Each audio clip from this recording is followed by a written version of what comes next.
జగన్మోహన్ రెడ్డి గారి మీద దాడి జరిగింది. అవి ఫస్ట్ రాగానే మాకు అంత సీరియస్నెస్ తెలియలేదు.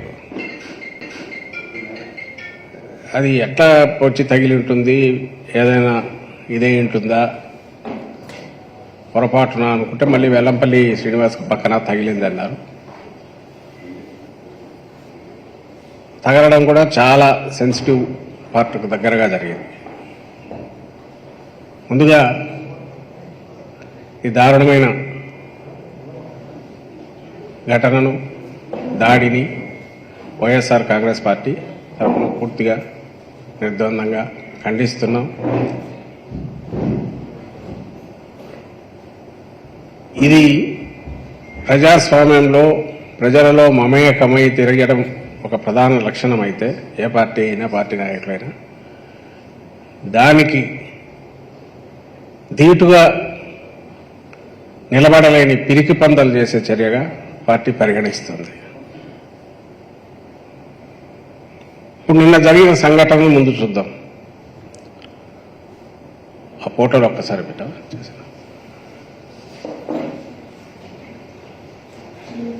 జగన్మోహన్ రెడ్డి గారి మీద జరిగిన దాంట్లో మీరు గమనిస్తే గాయం లోతుగా తగిలింది, కుట్లు పడ్డాయి.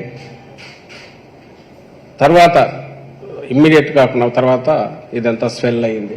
డాక్టర్లు కూడా అదే చెప్పారు, కన్నుపాటు. నేను ప్రధానంగా ఇప్పుడు చూస్తున్నది ఏంటంటే, ఆ రాయి అనుకుంటున్నది ఏదైతే ఉందో అది కూడా దొరకలేదు. అది వచ్చి తగిలిన పార్ట్ చూస్తే అక్కడి నుంచి 1 ఇంచు కిందికి వచ్చింటే కంటికి పూర్తి కన్ను పోయేది, కన్ను దెబ్బతినేది, కన్ను పోయే అవకాశం ఉండేది, ప్రమాదం ఉండేది.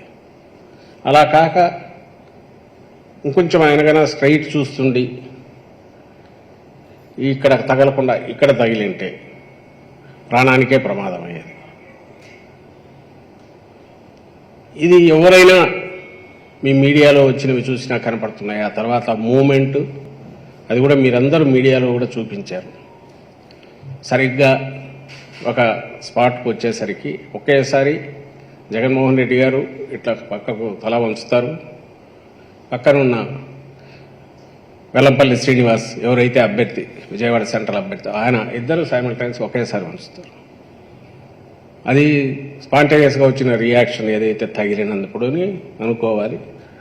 తగిలినది కూడా బలంగా తగిలింది అనేది తెలుస్తుంది. మామూలుగా తర్వాత వెల్లంపల్లి శ్రీనివాస్కు ఆయనకు కంటికి జగన్మోహన్ రెడ్డి గారికి తగిలిన తర్వాత వెళ్ళి తనకు కుడి పక్కనున్న వెల్లంపల్లి శ్రీనివాస్ కూడా కంటికి, ఎడమ కంటికి తగిలింది. ఆయన కన్ను మీద తగలడంతో ఈరోజు కూడా మెడికల్ చెకప్ చేశారు. బహుశా మీ మీడియా వాళ్ళు కూడా వెళ్ళినట్టు చూసినట్టున్నారు. 48 hours ఏదో ఇదిలో ఉంచాలా, అబ్జర్వేషన్లోనే అన్నారంట. చిన్న స్క్రాచెస్ ఏవో పడినాయి కనుగొడ్డుకొని అంటున్నారు, నా డాక్టర్లు అన్నారని చెప్పారు.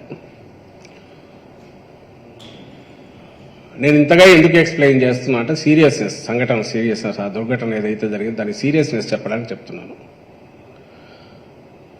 అదే జగన్మోహన్ రెడ్డి గారికి తగిలిన రాయి తగిలి పక్కన ఉన్న వ్యక్తికి అంతే ఫోర్స్గా వెళ్ళి తగిలింది అంటే ఇక్కడ ఎంత ఫోర్స్ అప్లై ఉండాలి. ఈయన కనుగుడ్డు కూడా ప్రమాదం అయింది, ఇప్పుడు రెటీనాకు ఇదవుతోంది అనేంత ప్రమాదం శ్రీనివాస్ అయితే దానికి ముందు తగిలిన జగన్మోహన్ రెడ్డి గారికి ఎంత ఫోర్స్గా తగిలి ఉంటుంది అనేది ఒకసారి గమనిస్తే, ఇది కింద నుంచి ఎవరో విసిరితే దాని ట్రాజెక్టరీ పైకి వచ్చి బస్సు మీద పడిపోతుంది. అక్కడికి వచ్చేసరికి ఫోర్స్ ఉండదు. ఇది ఎవరైనా చిన్నపిల్లల్ని అడిగినా చెప్తారు.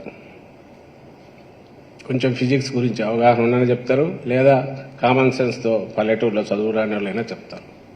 బలంగా ఏదో ఒకదాన్ని ప్రయోగించి ఉండాలి. అది క్యాటపుల్ట్ లాంటిది అయ్యుండొచ్చు, లేదా ఎయిర్ గన్ లాంటిది అయ్యుండొచ్చు. క్యాటపుల్ట్తో అయినా సరే ఒక 20 అడుగులో 30 అడుగుల దూరం వచ్చేస్తే ఒకరికి తగిలిన తర్వాత మళ్ళీ అంత ఫోర్స్తో ఇంకొకరికి తగిలుతుందా అనేది అది ఒక అనుమానించాల్సిన విషయం అది.